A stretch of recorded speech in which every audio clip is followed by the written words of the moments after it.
Ito na, umiinit pa galing sa oven. Game 1 sa Western Conference. OKC versus Timberwolves.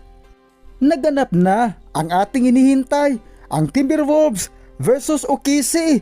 Maagang umaapoy ang kupunan ng Timberwolves. Pero may pumatay sa sunog na kupunan. Walang iba kundi si SGA.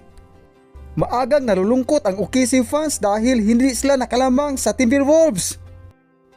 Nang makalamang na sila sa third quarter, ang home team, standing ovation na ang nangyari. Ramdam na nila ang panalo sa home team.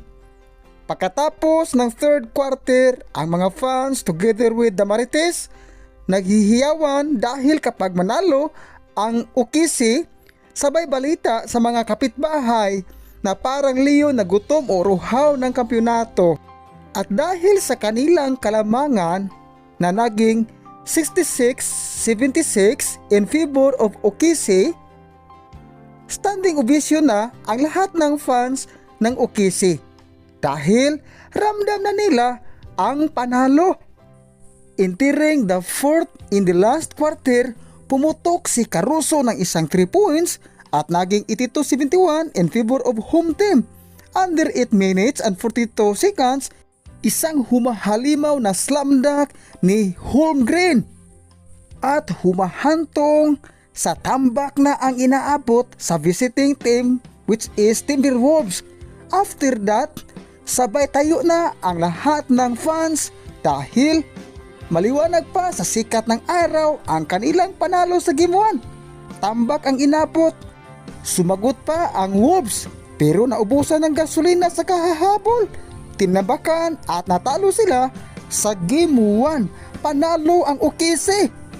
Leading scorer ng OKC sa kanilang panalo is GA. Mayroong 31 points, 9 assists, 5 rebounds sa loob ng 38 minutes. Williams, 19 points. Holmgren, 15 points. Sa Timberwolves naman, Randall mayroong 28 points, 8 rebounds sa loob ng 36 minutes.